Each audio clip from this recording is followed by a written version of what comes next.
E aí pessoal, tudo bem com vocês? Graça e paz. Nós vamos começar a nossa segunda aula da EBD da Sala de Jovens. Eu espero que vocês tenham lido a revista antes para podermos entender melhor o que nós vamos estudar. Mas vamos começar com oração. Oremos. Deus Pai, Deus querido, obrigada, Senhor, por tudo que nos tem feito, pelos teus milagres, tuas maravilhas, Senhor. Nesse momento venho te pedir para abrir os nossos corações, o nosso entendimento, para que possamos compreender o que o Senhor tem a nos dizer, possamos entender a tua palavra, Senhor, e colocá-la em prática em nossas vidas. Te agradeço por tudo que tens feito, o que ainda vais fazer, Senhor. Em nome de Jesus eu te peço, recebe a nossa oração. Amém. Ao contrário do que eu fiz na aula passada, hoje nós não vamos ler a revista completa. Nós vamos ler os versículos e eu vou falar as anotações que eu fiz a respeito desses versículos, certo? A lição número 2 tem como tema a defesa pela liberdade em Cristo, que o texto áureo está em Gálatas 2:20. Gálatas 2:20. Logo, já não sou eu quem vive, mas Cristo vive em mim. E esse viver que agora tenho na carne, vivo pela fé do Filho de Deus, que me amou e a si mesmo se entregou por mim. Amém. Essa aula tem 5 tópicos, certo? O primeiro tópico se chama Uma exortação pelo verdadeiro evangelho. Está em Gálatas 1, do 6 ao 12. Aí eu vou ler os versículos, vocês acompanham aí, tá certo? Gálatas 1, do 6 ao 12. Não há outro evangelho. Estou muito surpreso em ver que vocês estão passando tão depressa daqueles que os chamou na graça de Cristo para outro evangelho, o qual na verdade não é outro. Porém, há alguns que estão perturbando vocês e querem perverter o evangelho de Cristo. Mas ainda que nós, ou mesmo um anjo vindo do céu, pregue a vocês um evangelho diferente daquele que temos pregado, que esse seja anátema. Como já dissemos, e agora repito, se alguém está pregando a vocês um evangelho diferente daquele que já receberam, que esse seja anátema. Por acaso eu procuro agora o favor das pessoas ou o favor de Deus? Ou procuro agradar pessoas? Se ainda estivesse procurando agradar pessoas, eu não seria servo de Cristo. Mas informo a vocês, irmãos, que o evangelho por mim anunciado não é mensagem humana, porque eu não o recebi de um ser humano algum, nem me foi ensinado, mas o recebi mediante revelação de Cristo Jesus. Eu não vou ler a revista, como já falei antes, mas vou ler as nossas anotações, certo? A respeito dos versículos. O afastamento de alguns irmãos, o fato de vermos algumas pessoas deixando a igreja, saindo da comunhão, como vimos no texto bíblico, não é uma novidade. Paulo teve que enfrentar exatamente esse problema com a igreja local. Alguns irmãos estavam se deixando levar por heresias, pervertendo o evangelho de Cristo. Mas no versículo 8 do primeiro capítulo que a gente leu agora, Paulo afirma que até mesmo se um anjo do céu pregar um evangelho diferente do que ele já tinha pregado, que seja amaldiçoado. E no versículo 9 ele reafirma essa fala. Portanto, qualquer coisa que a gente for inventar de pregar na palavra, que não seja a palavra, que o foco não seja Cristo, não é um evangelho. Aí eu coloquei um exemplo contemporâneo aqui. Muitas igrejas usam recursos irrelevantes para atrair público, como o worship, eu acho que é assim que se pronuncia, não tenho certeza, relacionado apenas com música, nada a ver com Cristo, né, na maioria das vezes, eventos secundários, promessas de abundância financeira, promessas de saúde, mas principalmente um falso evangelho que massageia o ego do homem, certo? Aí o segundo tópico é a autoridade de Paulo para combater o judaísmo dentro da igreja. Está em Gálatas 1, do 13 ao 19. Porque ouvistes qual foi o proceder outrora no judaísmo, como sobremaneira perseguia eu a igreja de Deus e a devastava. E na minha nação, quanto ao judaísmo, avantajava-me a muitos da minha idade, sendo extremamente zeloso nas tradições dos meus pais. Quando, porém, ao que me separou antes de eu nascer e me chamou pela sua graça, aprove revelar seu Filho em mim, para que eu pregasse entre os gentios, sem detença, não consultei carne e sangue, nem subi a Jerusalém para os que já eram apóstolos antes de mim, mas parti para as regiões da Arábia e voltei, outra vez para Damasco. Descorridos 3 anos, então subi a Jerusalém para avistar-me com Cefas e permaneci com ele 15 dias. E não vi outro dos apóstolos senão Tiago, o irmão do Senhor. Do versículo 13 ao 19, Paulo nos conta como a graça de Deus o alcançou, literalmente no meio de um caminho, né? Como nós sabemos da história. E assim ele teve a consciência de que sempre foi separado, ele cita aqui desde o ventre da mãe dele, para que ele fosse um pregador. E também falou que o ministério de Deus tem suas particularidades. Aí eu coloquei do A até o F como assim, separadinho, né? As particularidades, né? A, novo nascimento. Deus nos muda completamente, faz de um perseguidor violento a ser um dos maiores pregadores do evangelho que nós já ouvimos falar, né? No caso foi Paulo. B, vocação divina. Deus é quem nos escolhe para as suas obras. Não tem nada a ver com o nosso querer ou poder. C, a graça divina. As pessoas que são chamadas para algum ministério são insuficientes para tal coisa, mas pela graça Deus nos capacita para o louvor da sua glória. D, soberania divina. Deus é quem guia, quem move, quem ensina e quem institui qualquer ministério através da sua soberania. E, ministério específico. Deus tem um plano para cada um de nós. Uns são vocacionados para pregar, outros para louvar, outros para ensinar e alguns, que são muitos, para orar.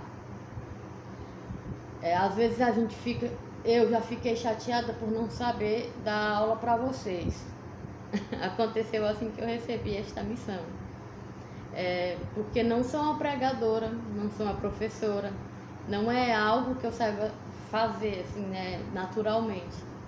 Mas Deus tem me dado capacidade, me ensinando cada dia mais a saber como é que eu vou trabalhar com isso na minha vida para passar para a vida de vocês. F, o testemunho pessoal. Não tem como ter dois modos de viver. Ou você vive com Cristo e para Cristo, ou você não é cristão. É ter a convicção de que o seu amigo pensa assim de você. Um exemplo. Já aconteceu comigo. Eu tiro muito pro lado pessoal porque... Sim, fulano é crente.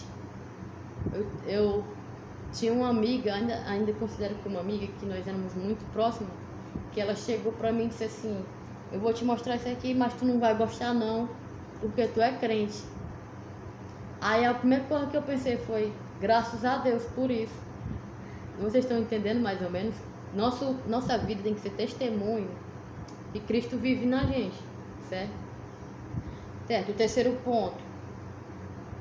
A vida cristã glorifica a Deus. Gálatas 1, do 20 ao 24. Ora, a respeito do que estou escrevendo a vocês, afirmo diante de Deus que não estou mentindo. Depois fui para as regiões da Síria e da Cilícia, e eu não era conhecido pessoalmente pelas igrejas da Judéia, que estão em Cristo. Ouviam somente dizer: aquele que antes nos perseguia agora prega a fé, que no passado procurava destruir. Glorificavam a Deus a meu respeito. Assim como Paulo, devemos ser completamente oposto do que éramos antes, procurando glorificar a Cristo com as nossas vidas, para que os outros também glorifiquem a Deus através de nós, do nosso testemunho de vida, como eu acabei de dizer, né? Paulo era um perseguidor dos cristãos e passou a ser um anunciador da palavra. O quarto tópico.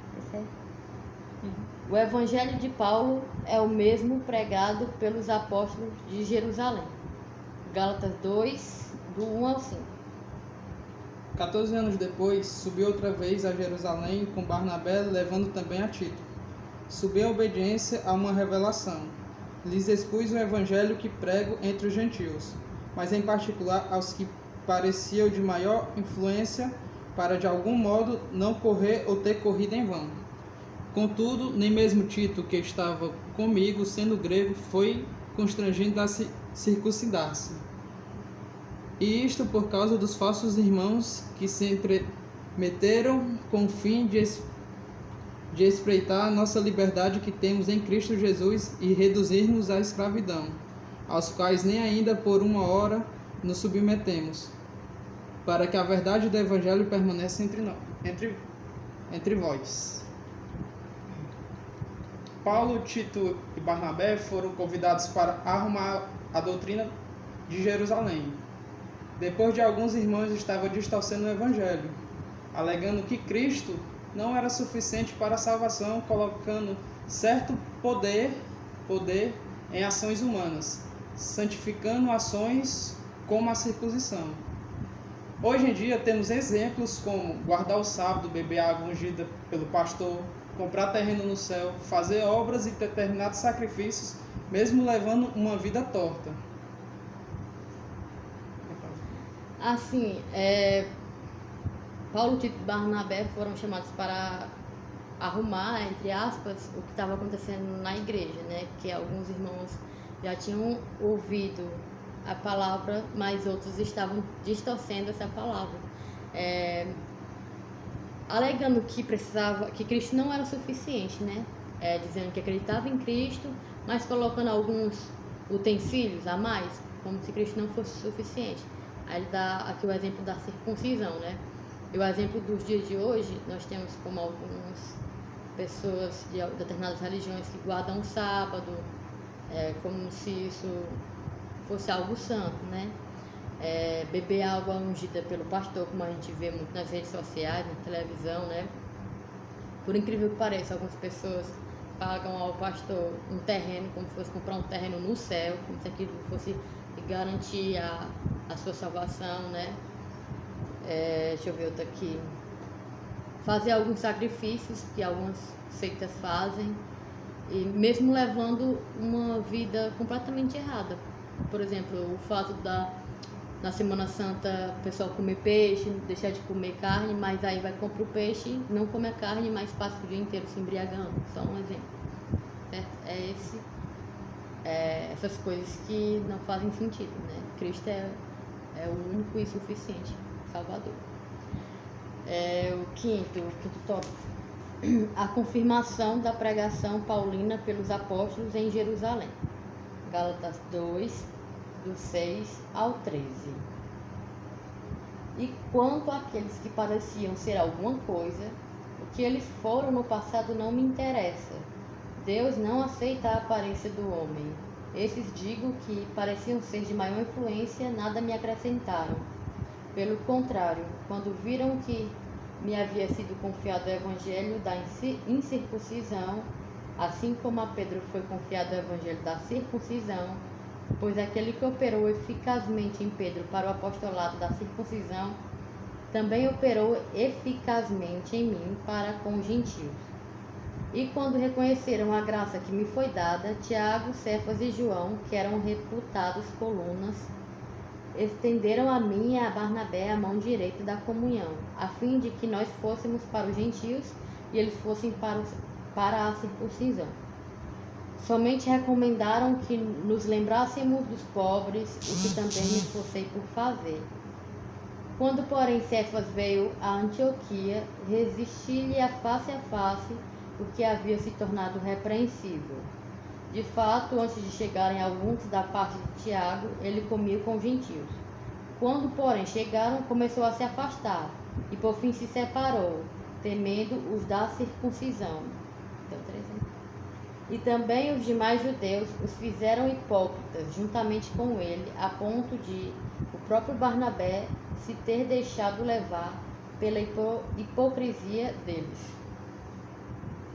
Não somente os líderes e pastores, mas todo cristão precisa ter em sua palavra respaldo bíblico, base bíblica, para que não se deixe levar por falsas pregações ou ações contraditórias, como fez Pedro nesses versículos 12 e 13 que a gente acabou de ler.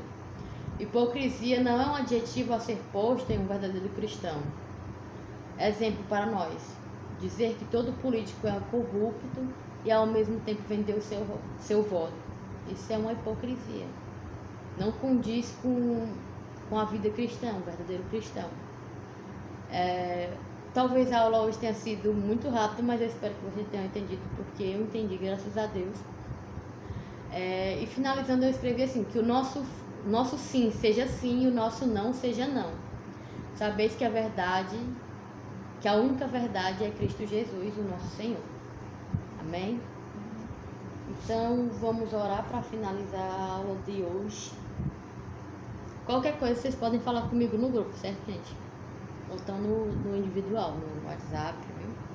Vamos orar. Deus Pai, Deus poderoso, Senhor, obrigada por mais uma vez estarmos unidos aqui, Senhor, para aprendermos de Ti. Obrigada por nos capacitar, nos ajudar a estar conosco. Nos abençoa, Senhor, para que possamos continuar unidos, juntos, Senhor, aprendendo mais de Ti, Senhor. Obrigada por tudo que tem feito na nossa vida, pelo pão de cada dia, pela saúde, e que nós possamos sempre procurar buscar entender a Tua palavra, Senhor, estudar mais de Ti, Senhor, para que possamos Te adorar e ser verdadeiros servos do Senhor em espírito e em verdade, Pai. Ouve a nossa oração, em nome de Jesus, amém.